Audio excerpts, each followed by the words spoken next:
അത് ചങ്കാളെ പിന്നെ നിങ്ങളെല്ലാരും കണ്ടിട്ടോ മൻഷിഫ് മുനിക്കല് ഇന്നലെ ഇന്ന ലൈവില് കൊണ്ടുപോയിക്കാണ്ട് ഓരോന്നും ഇങ്ങനെ പറഞ്ഞുകാണ്ട് ഉള്ളൊരു സംഭവം നിങ്ങൾ എല്ലാരും കണ്ടിട്ടുണ്ടാവും. ഒന്നാമത്തെ ഒരു വിഷയം എന്ന് പറഞ്ഞിട്ടുണ്ടെന്നുണ്ടെങ്കിൽ ഈ തൊപ്പിന്റെ ഒരു വിഷയം എന്ന് പറഞ്ഞിട്ടുണ്ടെന്നുണ്ടെങ്കിൽ അത് സത്യം തന്നെയാണ്.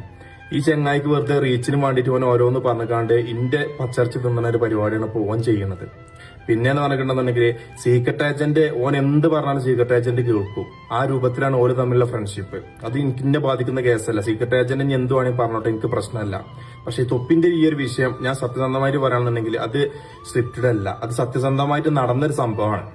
പിന്നെ ഇവൻ ഇത് എന്താ ഇത് പറയുമെന്നുള്ള എനിക്കറിയില്ല. എനിക്ക് മൂനിക്കൽ എന്നോട് പറയാനുള്ളതെന്ന് വെച്ചാൽ എന്റെ പല രഹസ്യങ്ങളും എനിക്കറിയും. അത് അതുപോലെ തന്നെ നാളെ ഈ വീഡിയോന്റെ മുന്നിൽ ഞാൻ വന്നുകാണ്ട് ഞാൻ പറയും ചെയ്യും. അതിന്റെ തെളിവുകളും അതിന്റെ റെക്കോർഡുകളും കാര്യങ്ങളും ഞാൻ ഇതാക്കും. അത് മൊത്തത്തിൽ എന്റെ ഫാമിലിയെ മൊത്തത്തിൽ ബാധിക്കും. അതിന് വെറുതെ നിൽക്കണ്ട. എനിക്കതാണ് എന്നോട് പറയാനുള്ളത്. പിന്നെ മൂനിക്കല എനിക്ക് എന്നോട് പറയാനുള്ളത് എന്താണെന്ന് വെച്ചാല്, ഒന്നാമത്തെ ഒരു വിഷയം തന്നെ പല യൂട്യൂബർമാരെ ഈ ഭീഷണിപ്പെടുത്തിക്കൊണ്ട് എന്റെ നിലക്ക് നിർത്തുന്ന ഒരു പരിപാടി എന്റെ അടുത്തുണ്ട്. ആ പരിപാടി ഇന്റെ അടുത്ത് നടക്കൂല. ഇന്റെ എതിരെയുള്ള പല പ്രശ്നങ്ങളും പല സ്റ്റോറികളും ഇന്നെ കൊണ്ട് ഭീഷണിപ്പെടുത്തിയിട്ട് വരെ ഇന്നെ കൊണ്ട് വെപ്പിച്ചിട്ടുണ്ട്. ഇനി എനിക്ക് എന്നോട് പറയാനുള്ളത് ഞാൻ അതൊന്നും നിലനിൽക്കൂല. എനിക്ക് എന്നോട് അത്ര എനിക്ക് പറയാനുള്ളൂ. പിന്നെ ഒരു വിഷയം നടക്കണമെങ്കിൽ അല്ലെങ്കിലേ ഞാൻ എയറിലാണ്. ഇതിപ്പോ ഇന്നലെ ഇന്ന ലൈവിലും കൂടി വിളിച്ചിട്ട് ഇന്നെ മൊത്തത്തിലൊന്നും കൂടി എയറിലാക്കി.